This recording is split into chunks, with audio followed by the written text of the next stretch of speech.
Welcome back. અને હવે મહામંથનમાં બીજા મુદ્દાઓ પર ચર્ચા કરવી છે. વાત ભારતીય શેર બજારની કરવી છે, કારણ કે ભારતીય શેર બજારમાં છેલ્લા કેટલાક સમયથી એક મોટો પ્રશ્ન ચર્ચામાં છે. વિદેશી રોકાણકારો સતત પોતાના શેર વેચી રહ્યા છે અને બજારમાંથી નાણાં બહાર કાઢી રહ્યા છે. આ વર્ષે અત્યાર સુધીમાં લાખો કરોડ રૂપિયાની વેચવાલી થઈ ચૂકી છે. સવાલ એ છે કે આખરે વિદેશી રોકાણકારો ભારતમાંથી નાણાં કેમ ખેંચી રહ્યા છે? શું તેમને ભારતીય બજાર પર વિશ્વાસ નથી રહ્યો કે પછી વૈશ્વિક પરિસ્થિતિઓ તેના માટે જવાબદાર છે? ભારતીય શેર બજાર આજે એક એવા તબક્કામાંથી પસાર થઈ રહ્યું છે જ્યાં સામાન્ય રોકાણકારોના મનમાં અનેક સવાલો ઉભા થઈ રહ્યા છે. છેલ્લા કેટલાક મહિનાઓથી વિદેશી સંસ્થાકીય રોકાણકારો એટલે કે એફઆઈઆઈ સતત ભારતીય બજારમાં વેચવાલી કરી રહ્યા છે. લાખો કરોડ રૂપિયાના શેર વેચાઈ રહ્યા છે અને એના જ કારણે બજાર પર દબાણ જોવા મળ્યું છે. અમેરિકા અને ઈરાન વચ્ચે વધતો તણાવ, ક્રૂડ ઓઇલના વધી રહેલા ભાવ, રૂપિયાની નબળાઈ અને વૈશ્વિક રોકાણકારોનો એઆઈ સેક્ટર તરફનો વધતો ઝુકાવ, આ તમામ એ પરિબળો છે. એની વચ્ચે ભારતીય શેર બજાર માટે અનેક પડકારો ઉભા થયા છે.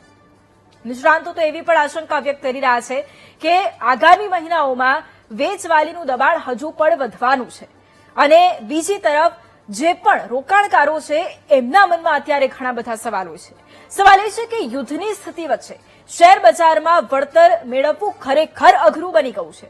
જાણીતા આઈટી, ફાર્મા સેક્ટરના શેર કેમ તૂટી રહ્યા છે? શેર બજારમાંથી એફઆઈઆઈનું રોકાણ નીકળી જવું એ શું સૂચવી રહ્યું છે? કરીશું આ બીજા મુદ્દે મહામંથન.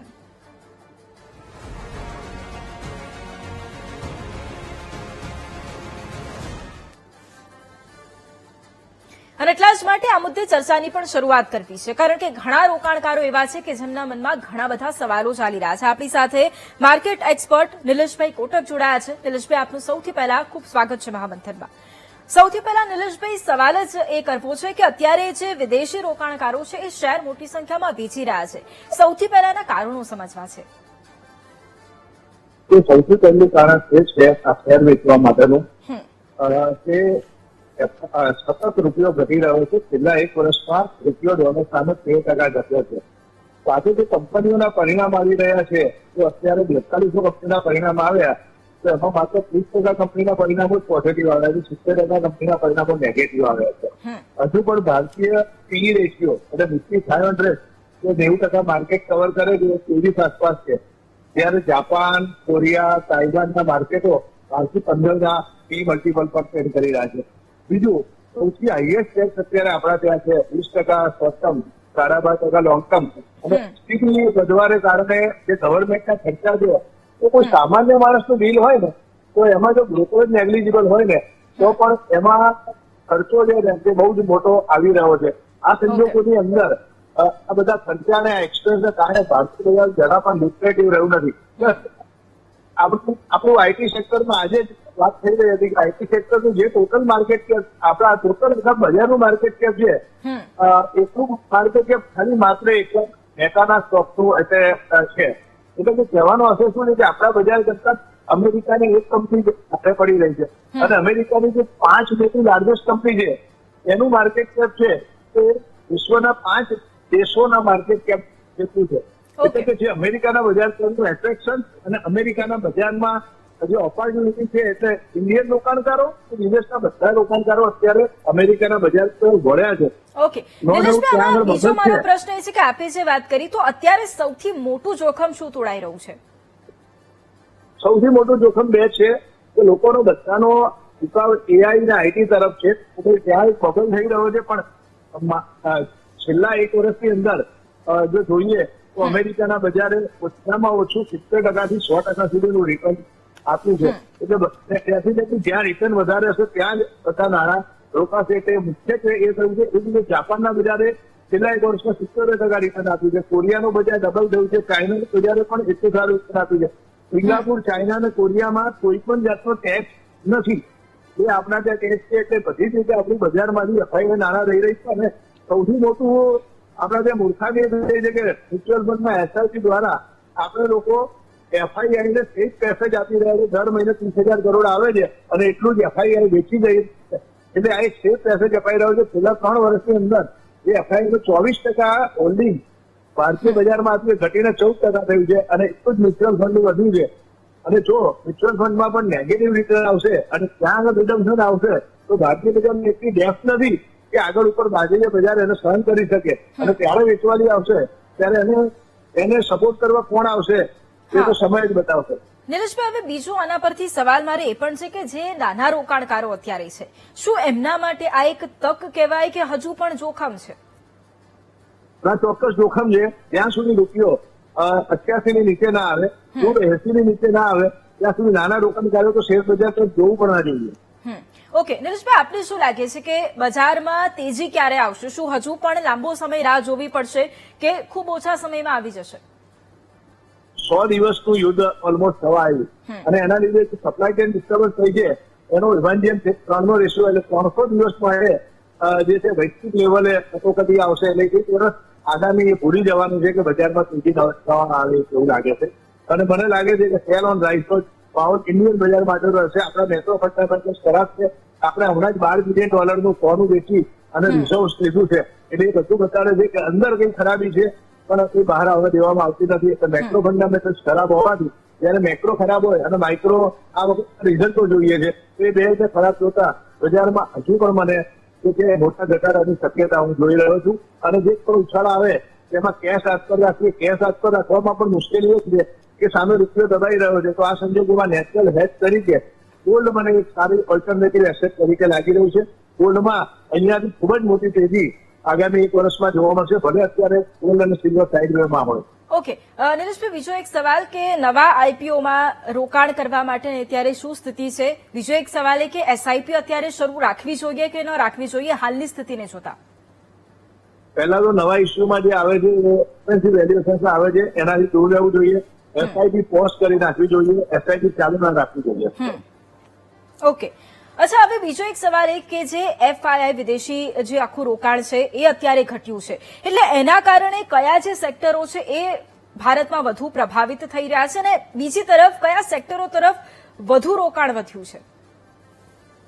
તો બેઝિકલી મારી દ્રષ્ટિએ બેન્કિંગ સેક્ટર માટે હવે નેગેટિવ સર્વે શરૂ થશે, એફએમસીજી માટે નેગેટિવ સર્વે શરૂ થશે, ત્યારે પાવર સેક્ટર, કેપિટલ ગુડ્સ અને જે સેમિકન્ડક્ટર ને ન્યૂ એ જે ટેકનોલોજીની ઇન્ડસ્ટ્રીઝ છે એના માટે સારું રહેશે. એમાં સોફ્ટવેર કન્વેન્શનલ સોફ્ટવેર વાળી આપણી કંપનીઓ છે કે જે નહીં કરી શકે. આપણે જોયું હશે કે ઓપન એઆઈમાં એક સમયે વિશાલ સિક્કાની રિસોર્સિસના સીઈઓ હતા, એમણે રોકાણ કરવાનું કહ્યું અને મોટી સાહેબે ના પાડી હતી તો $1 બિલિયનનું રોકાણ કર્યું હોત તો આજે $45 બિલિયન થયું હોત. એટલે સમય પારખવાની વાત છે ને પારખવામાં આપણે દુઃખ સાથે કહેવું પડે કે ભારતીય ઉદ્યોગપતિઓ અને ઇન્ડસ્ટ્રીયાલિસ્ટ છે એ નિષ્ફળ રહ્યા છે.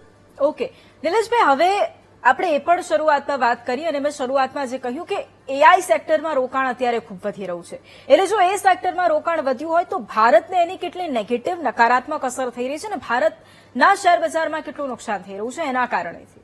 જો ક્લોડ, ઓપન એઆઈ, પછી ગ્રોસ, મેટા એઆઈ આ બધાનો આપ યુઝ કરો તો આપને ખબર પડશે કે જે કામ આપ 1 થી 2 કલાક કે 5 કલાકમાં કરતા 5 મિનિટમાં કરી આપે છે. એટલે એને બહુ જ મોટી સર્વિસને બહુ પ્રબંધ આપ્યું છે. અને મારી દ્રષ્ટિએ આપણે કોપી કેટ કરવામાં અથવા તો જે સર્વિસ સેક્ટર્સમાં હતા કે આખું સેક્ટર જ નાબૂદ થઈ જશે તેવું લાગી રહ્યું છે એઆઈને કારણે. નો ડાઉટ હાઈક વધારે છે, ઇન્વેસ્ટમેન્ટ મોટું છે, પણ જે રીતે મોટા કંપનીઓ જેમ કે મેટાએ $80 બિલિયન ઇન્વેસ્ટમેન્ટ કર્યું છે, એનવીડિયા કરી રહ્યું છે અને બધી કંપનીઓ કરી રહી છે તે જોતા એઆઈ નો બબલ લાગી રહ્યો છે. પણ .com બબલ જેવું નહીં થાય, પણ એઆઈમાં આગળ ઉપર કેટલું રિટર્ન મળે છે એ જોવાનું રહી શકે. એન્થ્રોપિકનો પણ આઈપીઓ જે વેલ્યુએશન આવી રહ્યો છે એ મોટાભાગે $1 બિલિયન ઉપરનું વેલ્યુએશન આવશે. એટલે આ બધી વસ્તુઓ જોતા એવું લાગી રહ્યું છે કે એઆઈ હજી સનરાઈઝ સેક્ટર તરીકે ચાલુ રહેશે. ઓકે નિલેશભાઈ, હવે બીજો એક સવાલ કે અત્યારે જે પરિસ્થિતિ છે અને સતત એ આપણે નબળી પરિસ્થિતિ જોઈ રહ્યા છે એટલે શું 2008માં આવેલી એ મંદી એ કોઈ સંકેત એવા આપી રહ્યા છે કે હવે મંદીનો સમયગાળો પણ ધીરે શરૂ થઈ શકે જો આવી વેચવાલી શેર બજારમાં આપણને જોવા મળતી હોય તો? ચોક્કસ આપણે અને વિશ્વના બધા દેશો સ્ટેગ્ફ્લેશનમાં પ્રવેશી રહ્યા છે. સ્ટેગ્ફ્લેશન એટલે એવું છે કે તમારી ઇન્કમ ઘટે અથવા તો સ્ટેડી રહે, જ્યારે તમારા ખર્ચા વધી જાય કે ઇન્ફ્લેશન વધ્યો છે. સરકાર અત્યાર સુધી 3% ઇન્ફ્લેશનની વાત કરી હતી, હવે એમને સીધો 8% કરી નાખ્યું. એક જ દિવસમાં રાતોરાત કરી આવતો એટલે જૂના આંકડા ખોટા હતા. હકીકતમાં ઇન્ફ્લેશન 10% છે, 100% આપણી કરન્સી ઘટે છે દર વર્ષે, એટલે 16% સુધી તમારું રિટર્ન નથી. ત્યાં સુધી જો તમે દર વર્ષે પૈસા ઓછા કરો છો, બેંકમાં 7% વ્યાજ છે, એટલે અલ્ટિમેટલી નેટ 9% પૈસા કંઈ પણ કર્યા વિના ઇન્વેસ્ટર્સના ઓછા થઈ રહ્યા છે. તે સંજોગોમાં મારી દ્રષ્ટિએ જે છે કોઈ પણ ઇન્વેસ્ટર હોય યા પછી જેને ઇન્વેસ્ટ ના કરતો હોય યા ડેટમાં ઇન્વેસ્ટ કરતો હોય યા રિટાયરમેન્ટ માણસ હોય, આપણી કરન્સીનું ખરીદ શક્તિ જતી રહી છે, જે બહુ મોટી ચિંતાની બાબત છે. ઓકે, બીજો એક સવાલ કે જો વિદેશી રોકાણકારો આ જ રીતે જો વેચવારી ચાલુ રાખશે તો પછી નાના રોકાણકારોએ આમાં કેટલી ચિંતા કરવી જરૂરી બનશે? ડેફિનેટલી નાના રોકાણકારો માટે મેં પહેલા જ કીધું કે જે લોકો એસઆઈપીના મોડ પર હોય એમણે એસઆઈપી પોઝ કરી દેવી જોઈએ. હજી એસઆઈપી કરવાનો સમય નથી. જ્યારે સમય આવશે ત્યારે ભલે થોડું મોંઘું લઈશું, પણ જ્યાં સુધી પરિસ્થિતિ અથવા તો જે પિક્ચર ક્લિયર ના થાય ત્યાં સુધી એક સાઇડલાઇન પર રહેવું વધારે સારું લાગે. ઓકે, અને હવે આખું માર્કેટ છે જેમાં અત્યારે નકારાત્મક એક અસર જોવા મળી રહી છે, સીધી અને અર્થતંત્ર પર શું અસર થશે? કારણ કે એક તરફ વિદેશી રોકાણકારો ખૂબ ઓછો ઇન્ટરેસ્ટ અત્યારે ધરાવતા હોય, એની કોઈ ખાસ અસર થશે આમાં? ડેફિનેટલી એફડીઆઈ નહીં આવે, વિદેશની ઉડિયા પણ બહાર જઈ રહ્યો છે. જે લોકો વિદેશમાં રહી રહ્યા છે એ લોકો પણ પોતાના પૈસા ત્યાં આગળ લઈ રહ્યા છે, એટલે ઇનવર્ડ રેમિટન્સના બદલે આઉટવર્ડ રેમિટન્સ છે. હજુ પણ આપણા ભારતીય લોકો હજી બહાર ફરવા જાય છે અને એમાં પણ પૈસા જાય છે, બહાર પોતાના સંતાનોને ભણવા મોકલે છે તેમાં પણ પૈસા જાય છે. એટલે આ બધું આઉટવર્ડ રેમિટન્સ ચાલુ રહેશે ત્યાં સુધી રૂપિયો નબળો રહેશે, અને રૂપિયો નબળો રહેશે ત્યાં સુધી આપણી ઇકોનોમી પર જયારે 80% ચોરની આપણે આયાત છે ત્યારે મને એવું લાગી રહ્યું છે કે આ સંજોગોમાં પરિસ્થિતિ સુધારવા માટે ઘણી વાર લાગશે. બિલકુલ, આભાર નિલેશભાઈ અમારી સાથે જોડાવા માટે અને ચર્ચામાં ભાગ લેવા માટે. અને આ સાથે જ મહામંથનમાં હાલ બસ આટલું જ. રજા આપશો. નમસ્કાર.